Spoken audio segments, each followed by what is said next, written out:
À propos de 252, il y a des millions d'années, notre planète était au bord de la dévastation.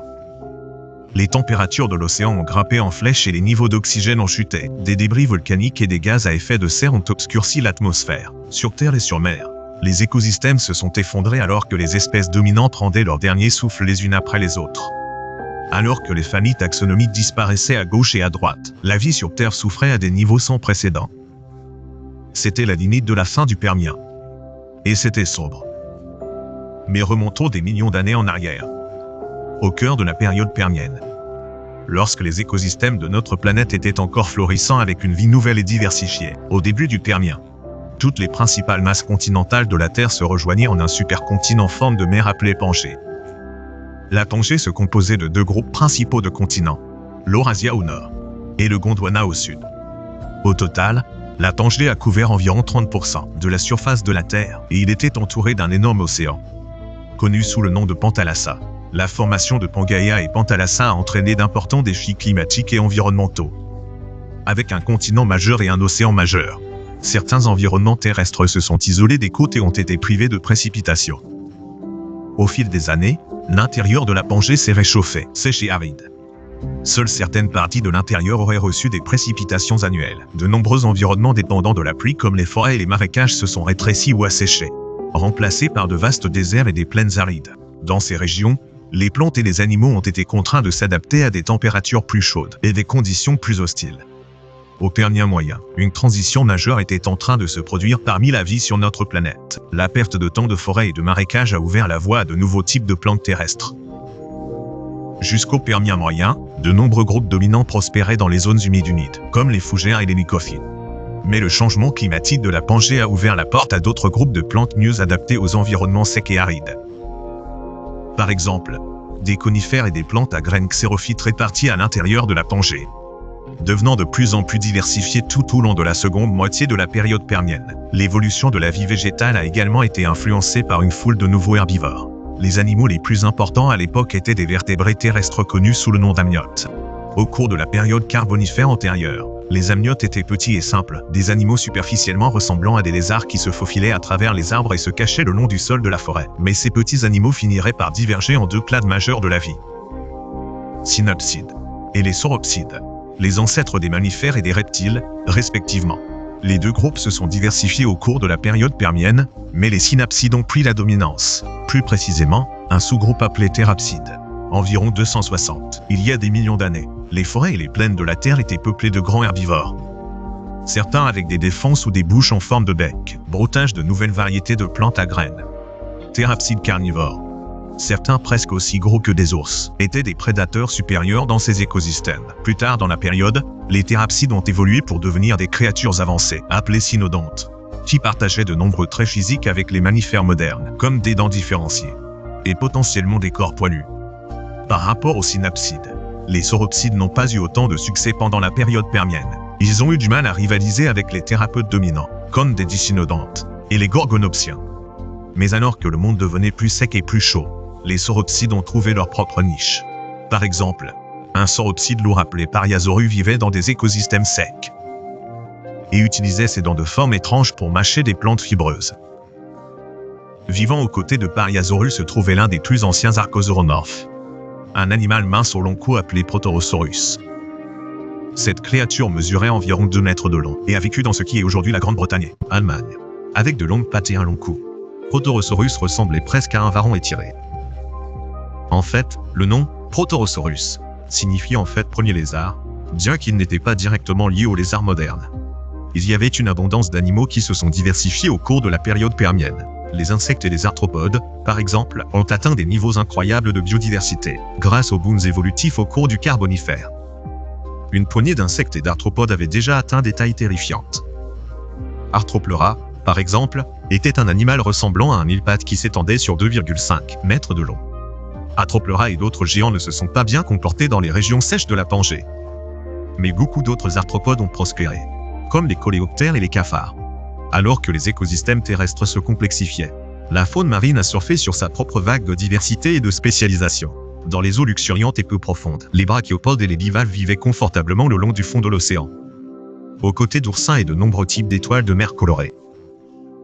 Nageant au-dessus de leur tête se trouvaient des céphalopodes en forme de spirale, se nourrissant de plancton, petits crustacés, et une variété d'autres organismes marins. Les poissons étaient également monnaie courante, y compris des poissons cartilagineux comme les anciens requins. Si le Permien s'était terminé de manière pacifique, on ne sait pas comment la vie sur notre planète a pu évoluer. Mais à la fin de cette période, la trajectoire de la vie serait changée à jamais par le plus grand événement d'extinction de l'histoire de la Terre. Cet événement est connu sous le nom d'extinction Permien-Trias, ou PT. Et il marque la frontière entre les ères paléozoïques et mésozoïques. L'extinction du PT a officiellement commencé 252, il y a des millions d'années. Mais des impulsions d'extinction ont probablement rayonné tout au long des dernières années de la période permienne. Certains scientifiques pensent que l'extinction du PT s'est intensifiée progressivement sur des millions d'années. Tandis que d'autres pensent qu'elle s'est intensifiée sur une période plus courte, peut-être quelques centaines de milliers d'années au moins. Quoi qu'il en soit, l'extinction de PT a été l'extinction la plus grave jamais connue. Il a anéanti la grande majorité de la vie sur notre planète, dont 80% des espèces marines et environ 70% des vertébrés terrestres. Environ 57% de toutes les familles taxonomiques ont disparu des archives fossiles. Au cours de cet épisode catastrophique de l'histoire de notre planète, la cause exacte de l'extinction du PT reste un sujet de débat scientifique. Mais le principal moteur était probablement une série d'éruptions volcaniques massives dans la Sibérie moderne. Ces éruptions ont éjecté des millions de kilomètres cubes de lave et de débris volcaniques. Alors que des nuages de cendres se déversaient dans le ciel, l'atmosphère terrestre était remplie de quantités insoutenables de gaz à effet de serre. Comme le dioxyde de carbone, des gaz à effet de serre encore plus importants ont été libérés par les veines de charbon et les forêts, qui ont été incendiées par du magma et des débris volcaniques. Les incendies de forêts dévastateurs ont libéré encore plus de cendres et de fumée dans l'atmosphère, assombrir le ciel, et empêché la lumière du soleil d'atteindre la surface, sans que la lumière ne brille à la surface. Producteurs, comme les plantes et le phytoplancton, connus des mortalités dramatiques, ce qui a non seulement paralysé les écosystèmes, mais aussi perturbé le cycle naturel du carbone de la Terre. Les producteurs réduisaient généralement la quantité de carbone dans l'atmosphère grâce à la photosynthèse, mais sans lumière. Les producteurs ne pouvaient pas effectuer ce processus biologique critique. Par conséquent, des quantités massives de dioxyde de carbone persistaient dans l'atmosphère, emprisonnant ainsi la chaleur et l'augmentation des températures mondiales. Cette prise de température aurait de graves conséquences sur le climat et la biosphère de la Terre. Les conditions étaient déjà chaudes à la fin du Permien. Mais l'extinction de PT a fait grimper les températures à des extrêmes mortels. Les températures de l'océan ont atteint jusqu'à 40 degrés Celsius ou 104 degrés Fahrenheit.